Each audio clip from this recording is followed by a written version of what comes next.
Бұл енді құрбан айт, Құдай қаласа мына жақындап таяп келе жатыр.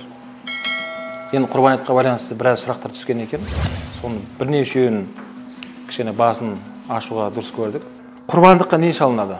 Құрбандыққа шалынатын мәселе ол жаңағы 4 түлік мал дейді ғой қазақ тілінде. Сол хадисте айтылған малдың түрі ғана шалынады. Өйткені хадисте жылқы айтылмаған, ол жерде жылқы жоқ құрбандықта.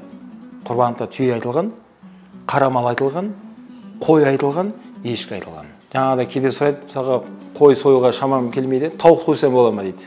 Жоқ, тауық жарамайды. Жұмыртқадай садақа қылып айтқан жұмыртқаны біреуге берсем, жоқ, ол да өтпейді ешқайсысы. Құрбандыққа айтылған жаңа 4 малдың біреуі ғана. Түйеге немесе қара малға 7 адамға шейін бірігіп шала алады. Бірақ өрде бір шарт бар.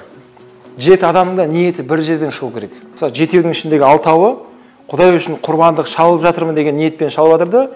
Ішінде біреуі ниет қылып жатыр, жақсы, ол үйде ет таусылған еді. Ет алатын болдым ғой деген ниет болса, ол да құрбандық емес ол кісіде. Соның сол ниетімен қалған 6-ның да ниесі бұзылып кетеді да, өзі сол жері сәл қауіпті. Егер онда өзі сияқты ниеттес адамдар табылмаса, ұсақ-түйек малмен де құрбандық шалына береді. Бірінші айтатын болса, құрбандық шалу міндет па, міндет емес па? Осы мәселені бір қарап алайық. Құрбандық шалу кімдерге міндет?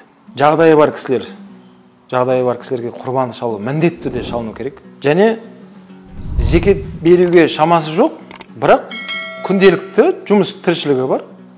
Әйтеуір азын-аулақ жалақысы бар, бала-шағаға жететін бір айлық өзінің бір нәпақасы бар адамдар бар да.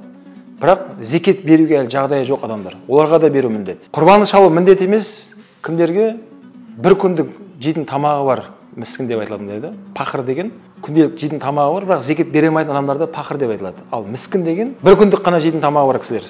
Холодильникте ешнәрсе жоқ. Таңертең жұмысқа кетеді, кешке жинайды, таш кетірсе де үйге ақша алып келеді, азық алып келеді. Соны бәрі бала-шағасымен қуырып жеп алады да, болды, ертеңге қайттан азық-түлік жоқ. Сондай адамдарды міскін деп айтады. Сондай міскіндерге міндет емес құрбандық шалу.